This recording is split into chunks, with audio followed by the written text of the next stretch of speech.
Women's Gold Icons 29 மற்றும் 30 தேதிகளில் sir முத்தா Venkata Subba Rao concert hall சேப்பட்டில் நடைபெறுகிறது. அடிஷனல் டிக்கெட்ஸ் பத்தின அப்டேட்ஸ்க்கு behind its Facebook and Insta page follow பண்ணுங்க. தமிழ்நாட்டுல 10 லட்சம் கோடிக்கு மேல கடன்ல போயிடுச்சு. அப்ப சிறந்த ஆட்சி நடக்குதுன்னு நீங்க நினைக்கிறீங்களா? ஆனா ஒரு எம்எல்ஏ ஒரு எம்பி பாருங்க, ஒரு தொகுதிக்கு 60 கோடி எம்எல்ஏக்கு செலவு பண்ணுதுன்னா அந்த பணம் எங்க இருந்துங்க வருது? நம்ம நாடு ரோடு முழுக்க முக்குக்கு முக்கு மதுக்கடையை திறந்து வச்சிருக்கானே, அதெல்லாம் உங்களுக்கு தவறா தெரியலையா? இது ஸ்லோ பாய்சனுங்க.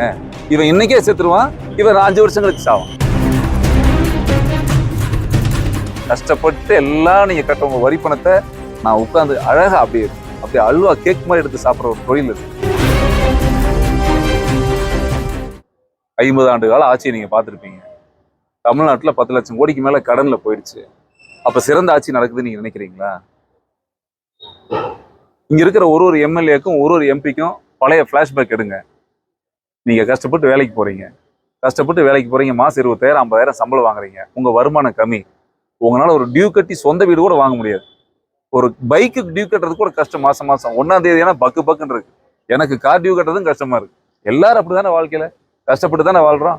ஆனா ஒரு எம்எல்ஏ ஒரு எம்பி பாருங்க, ஒரு தொகுதிக்கு 60 கோடி எம்எல்ஏக்கு செலவு பண்ணுதுன்னா அந்த பணம் எங்க இருந்துங்க வருது? ஒரு எம்பி ஒரு தொகுதிக்கு 100 கோடி செலவு பண்ணா தான் ஜெயிப்பானா, அந்த பணம் எங்க இருந்து வருது? ஏன் அவன் செலவு பண்றான்? எதுக்கு செலவு பண்றான்? ஓட்டுக்கு 10,000 எதுக்கு கொடுக்குறான்? எதுக்கு சரக்கு வாங்கி கொடுக்குறான்? சொல்லுங்க. 5 வருஷத்துக்கு முன்னாடி அந்த எம்பி என்ன கம்பெனி வச்சிருந்தான்? பில்கேட்ஸோட பேரனா அவன்? சாதாரணமா சைக்கிள்ல வந்துட்டு இருந்தான், டிஎஸ்ல வந்திருந்தான். டக்குன்னு பார்த்தா 2 காலேஜ் வச்சிருப்பான், டக்குன்னு பார்த்தா பெரிய கல்குவாரி வச்சிருப்பான். இதெல்லாம் எங்க வந்தது? உழைச்சு வந்ததா? உழைக்கிறவங்க முழுக்க 80% பாவம் நடந்து ரோட்ல கஷ்டப்பட்டுக்கிறான் வெயில்ல. ஆனா இவங்க வாழ்க்கையில நீங்க பாக்குறீங்கல்ல, அப்ப இதுக்கு பேர் என்னது? கடவுள் கொண்டாந்து கொடுத்தாரா என்ன உங்களுக்கு? சொல்லுங்க. இந்த திருட்டுத்தனம் இல்லாத அரசியல் வரணுங்கிறதாங்க என்னை போன்ற ஆட்களுடைய விருப்பம். நாளைய தலைமுறையை பாதுகாக்கணும்னா இந்த அரசியல்லாம் அப்புறப்படுத்த வேணும். இந்த திருடங்களா இருக்கக்கூடாதுன்னு நான் சொல்றேன். எவ்வளவு பாருங்க, அந்த உயிர்கள்லாம் டிவியில பார்க்கும்போது கண்ணீர் அப்படியே மனசே கஷ்டமா இருக்குங்க. உண்மையாலுமே பயங்கர வருத்தமா இருக்கு. எத்தனை உயிர்கள் பலியாது பாருங்க. நீங்க எல்லாரும் கள்ளச்சாராயம் குடிச்சு செத்துட்டாங்கிறதுக்காக கோவப்படுறீங்க. நம்ம நாடு ரோடு முழுக்க முக்குக்கு முக்கு மதுக்கடையை திறந்து வச்சிருக்கானே, அதெல்லாம் உங்களுக்கு தவறா தெரியலையா? இது ஸ்லோ பாய்சனுங்க. இவன் இன்னைக்கே செத்துருவான், இவன் 5 வருஷங்களுக்கு சாவான். ஸ்லோ பாய்சனுங்க. இது என்ன ஒரு பெரிய மாற்றம்? உங்களால இந்த கள்ளச்சாராயத்தெல்லாம் ஒழிக்கவே முடியாது. அட பிளாஸ்டிக் பாட்டில ஒழிங்கன்னு சொல்லி மூக்குக்கு போர்டு வச்சிங்களே, உங்களால ஒரு பிளாஸ்டிக் குப்பை ஒழிக்க முடிஞ்சுதா? அப்புறம் எப்படி கள்ளச்சாராயத்தை ஒழிக்க முடியும்? இந்த கையாளாகத்தனம் எல்லாம் மனிதர் கேவலமா இருக்குதுங்க. உண்மையா கஷ்டமா இருக்கு. எந்த லேடிஸ்க்காவது தான் கணவன் குடிச்சிட்டு வந்து படுத்தா பிடிக்குமா?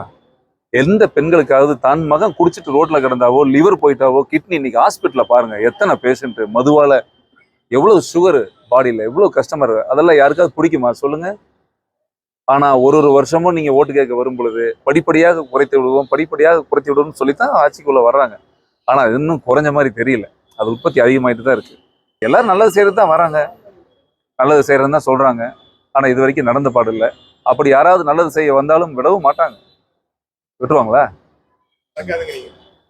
சார்? இது ஒரு வருஷத்துக்கு பெரிய மாஃபியா சார். ஒரு வருஷத்துக்கு நிறைய லட்சம் கோடிகள் எடுக்கக்கூடிய மிக அற்புதமான இடம் உங்களுடைய மக்களுடைய வரிப்பணம். கஷ்டப்பட்டு எல்லாம் நீங்க கட்டுறவங்க வரிப்பணத்தை நான் உட்காந்து அழகா அப்படியே அல்வா கேக் மாதிரி எடுத்து சாப்பிட்ற ஒரு தொழில் இது. இன்னைக்கு அது தொழிலா பாக்குறாங்க. இது ஒரு சேவையா இல்லை, மக்களுக்கான பிளாட்ஃபார்மா இல்லை. இது அவங்களை பொறுத்த வரைக்கும் பிசினஸ். ஆகவே இந்த வியாபாரத்துக்கு காம்படிஷன் அதிகமா இருக்கும். நிறைய கடைகள் உற்பத்தி ஆயிருச்சு. இன்னும் அரசியல் கடைகள் நிறைய வந்துகிட்டே தான் இருக்கும்.